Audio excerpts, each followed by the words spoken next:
Siz noto'g'ri yeydigan 8 ta eng foydali mahsulotlar haqida gaplashamiz.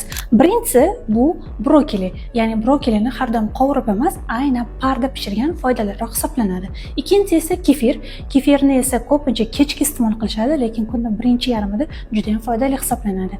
Uchinchisi bu don va do'kakli mahsulotlarni kechki ovqatga emas, aynan obedga, tushlikka iste'mol qilish bu juda ham foydali hisoblanadi.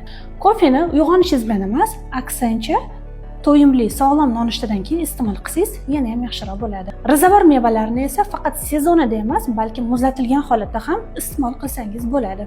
Quruq mevalar va yong'oqlarni esa nonushta paytida aynan iste'mol qilish bu bizga yana ham ko'p energiya beradi.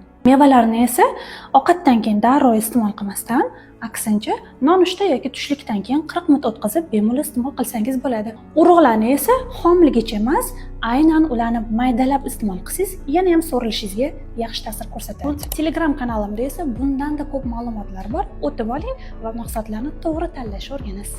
Kanalimning linki esa profilim shapkasidan olishingiz mumkin.